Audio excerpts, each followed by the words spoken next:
Mapapaaga ang bakasyon at balik eskwela sa susunod na pasukan matapos nga po magdesisyon ang Department of Education na unti-unting ibalik sa dati ang school calendar.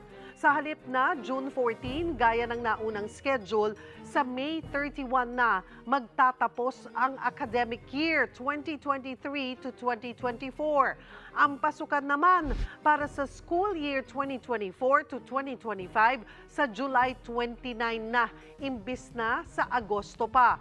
At magtatapos yan sa May 16, 2025. Sa mga susunod na taon, target ng DepEd na unti-unting ibalik sa June hanggang March ang klase.